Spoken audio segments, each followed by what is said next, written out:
낮에는 일하고 밤에는 또 근력 운동을 하고 일주일 내내 부하가 높은 훈련을 한다면 우상향해야 되는 그래프가 우하향 곡선을 그리게 될 거예요. 가장 중요한 거는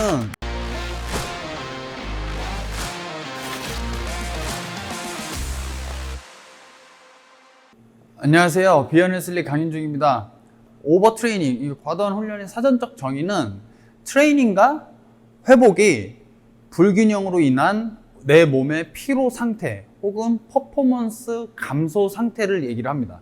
옛날에 많이 들어보셨죠? 어떤 선수가 너무 과도한 훈련으로 오버트레이닝으로 은퇴했다. 자기 기량이 올라오지 않아서 트레이닝 때 너무 혹사당해가지고 아니면 시합을 너무 많이 뛰어서 은퇴한 선수들 얘기도 많이 듣고 실제로 운동을 좀 과하게 하시는 분들이 면역력도 떨어지고 툭 하면 감기 걸리고 예전처럼 기운이 나지 않는 그런 것들이 다 이제 오버트레이닝의 한 종류라고 볼 수 있는데요. 그러니까 오버트레이닝은 단계가 있어요. 어떤 단계가 있냐? 오버트레이닝 전에 오버리칭이라는 단계가 있어요. 적절한 훈련이라고 한번 생각을 한번 해볼게요. 적절한 훈련. 근데 저희는 웨이트 트레이닝을 하고 혹은 축구를 하고 농구를 하고 테니스를 치고 그 다음날 알 배기는 상태 있잖아요. 그 알이 배기면서 우리 몸이 알이 안 배겼을 때보다 가뿐하게 움직여지지 않죠. 그것도 이제 어떤 훈련의 후유증이에요. 어떤 훈련의 후유증.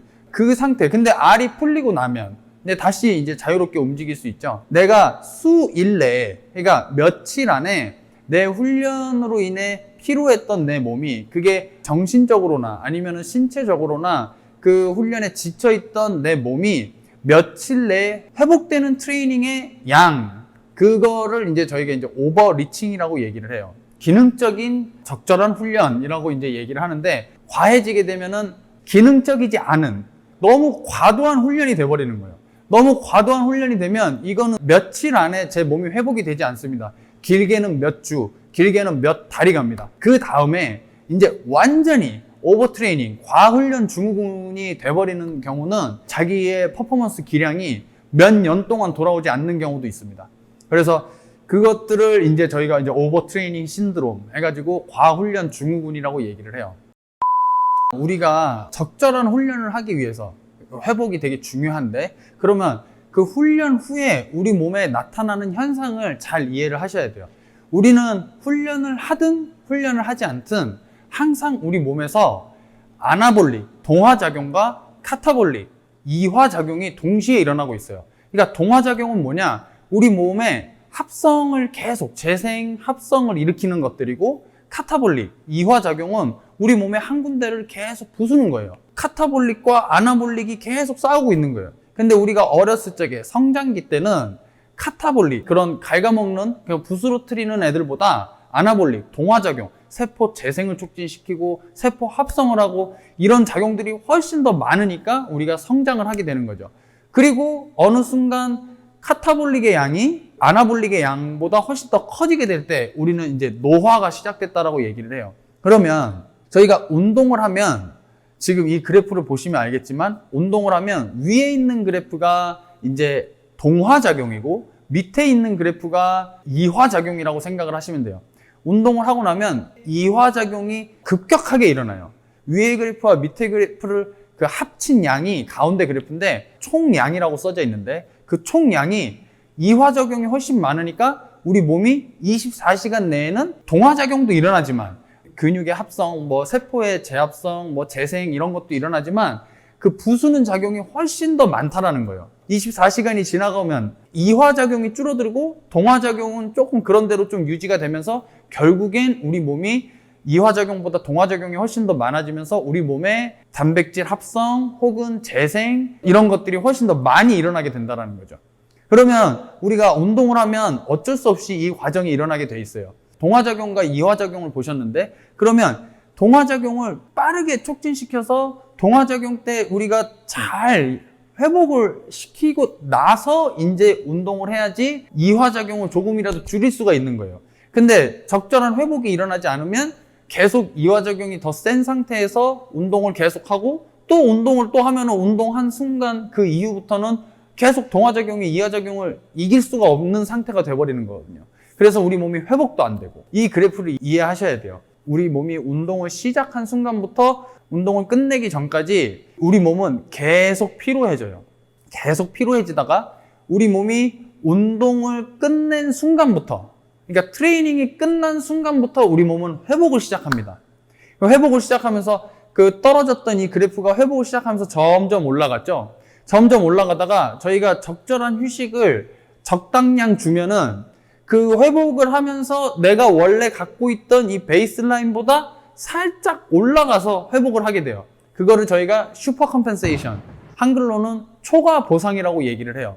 이 초과 보상 구간에 다시 훈련을 하고 다시 우리 몸이 힘들어졌다가 트레이닝이 그 멈춘 순간부터 다시 회복을 일으키고 다시 초과 보상이 일어났을 때 다시 훈련을 하든 시합을 하든 그때 적절하게 훈련이 들어가야 되는데 우리가 월, 화, 수, 목, 금, 토, 일주일 내내 부하가 높은 훈련을 한다면 회복이 되지 않은 상태에서 계속 우상향해야 되는 그래프가 우하향 곡선을 그리게 될 거예요. 저희가 이 앞서서 봤던 단백질 합성 그래프도 마찬가지고 지금 보셨던 초과 보상 그래프도 마찬가지고 우리가 적절히 잘 쉬어줘야 된다는 거예요. 운동선수도 사실 이거 잘 지켜지지 않는데 운동선수가 아니고서야 취미로 운동을 하시는 분들이 낮에는 일하고 밤에는 또 근력 운동을 하고 웨이트장을 가고 그러면 우리 몸이 적절히 쉬어지질 않죠. 거기다가 술, 담배, 그 다음에 정크푸드, 그러니까 이런 것들을 먹으면서 우리 몸에 회복될 시간들이 충분하게 이루어지고 그 충분한 시간 안에 아주 효과적으로 회복이 일어나야 되는데 회복이 일어나지 않은 상태에서 계속 훈련을 하게 되면 우리 몸의 컨디션이 올라오질 않게 되는 거죠. 그래서 회복을 어떻게 해야 되냐?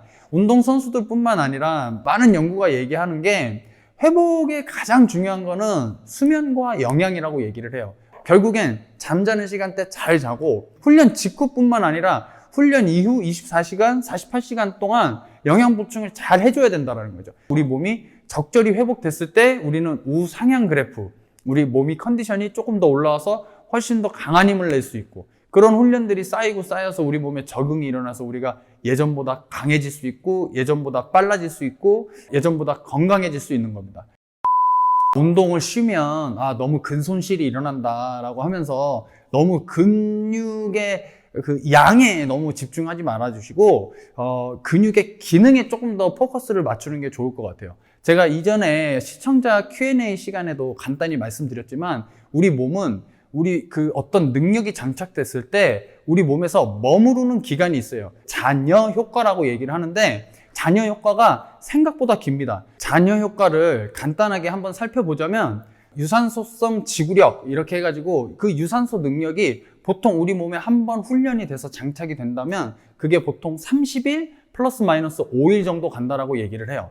그 다음 맥시멀 스트렝스, 그러니까 저희 근력 운동 많이 하잖아요. 그 근력 운동을 하고 우리 내 몸에 한번 장착된 어떤 꾸준한 훈련을 통해서 그게 이제 좀 오랫동안 지속이 되어야 되겠죠. 그래서 그 한번 장착된 근력의 능력도 마찬가지로 30일 플러스 마이너스 5일 정도 우리 몸에 유지된다라고 생각을 하면 돼요. 물론 개인차가 있겠지만. 그 다음 저희 근지구력, 어떤 스포츠든 간에 특이한 경우 빼놓고는 어떤 동작을 계속 반복하잖아요. 우리가 걷는 것도 계속 반복하는 거고 앉아있는 것도 어떤 근육을 계속적으로 쓰는 거고 그러니까 그 근육을 계속 힘을 쓰게 할 수 있는 그 근지구력은 15일 플러스 마이너스 5일이라고 얘기를 해요. 그러니까 근력이랑 유산소성 능력보다는 조금 떨어지죠. 그 다음에 이제 파워, 스피드, 그러니까 조금 빠른 움직임, 결국에는 힘을 빠르게 내는 능력이 이제 파워라고 얘기를 하는데 빠르게 움직이는 능력들이 우리 몸에 한번 장착되면 그거는 우리 몸의 잔여 효과가 머무르는 효과가 5일 플러스 마이너스 3일이라고 얘기를 해요.